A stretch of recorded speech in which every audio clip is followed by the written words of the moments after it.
What's up mga kuys? For today's video, nakaramdam ng init ang aming katawang lupa. Kaya agad kami nagtampisaw dito sa aming improvised pool. Grabe, napakaganda niyang pool na yan. Kasya 10, basta lahat nakatayo. Bago ang lahat, mag-cinematic shot muna tayo dito sa dagat. Grabe, ang ganda talaga ng karagatan. Totoo nga namang napakaganda ng lahat ng nilikha ng Panginoon. So possibly, probably, broccoli, Jollibee, and tutuli. Datapwat bagamat isang alamat na dapat nating alagaan ang kalikasan. Huwag nating itong abusuhin at mahalin. At ating alagaan. Bars. Nauna na palang magtampisaw dito si Mayor tsaka si Maestro. Ang lalim din pala ng pool na to. Abot sa leg nila basta nakaluhod. Mukhang seryoso at ano na naman kaya ang pinag-uusapan ng dalawa na to. After nun, nirepilan muna ni Mayor yung pool. Bilis kasi mauubos ang laman eh. Minumukbang ata nila.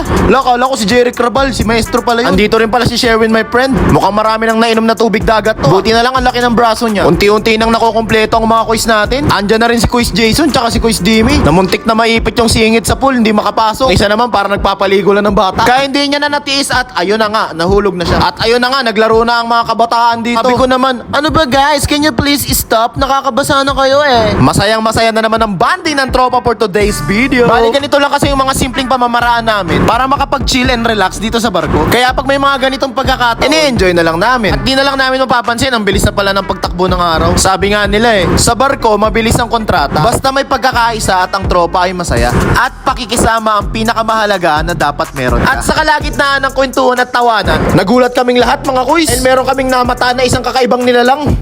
Lah, human-sized dolphin caught in the camera. Ang laki niya mga kuys, tapos parang hugis tao siya. Nanginginig-ginig pa.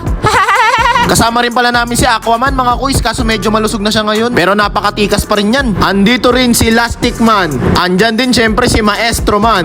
Ang inyong lingkod, tentenenen, cameraman.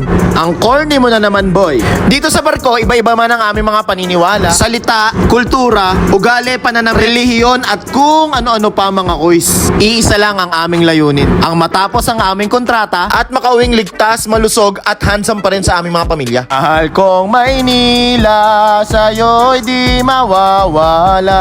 At ayun na nga, nagpalutang-lutang na kami dito na para bang mga lihitimong pampers nakakatapon lang sa ilog. Sabi sa inyo mga kuy, si malaki yung pool namin. Olympic size kasi yan eh. Kaso dapat mga duwende yung magsuswimming. Napakasarap ng feeling maglublob dito. Talagang saktong-sakto lang yung init. Halo na kasi yung mga ihi tsaka yung tubig dagat. Ew, that's gross. Magpapabilisan sana kami ng langoy. Kaso wag na lang pala, baka magkauntugan lang kami. Gamot sa bukol, meron ka? After nun mga kuys, nilamig na ata yung mga nervous system ng mga kasama ko. Kaya iniwan na nila ako dito mag-isa and I'm so lonely right now. Kaya enjoy ko na lang yung view. Napakaganda talaga tignan ng paglubog ng araw sa dapit hapon. Ang araw ay pansamantalang lulubog dito at doon gagawi.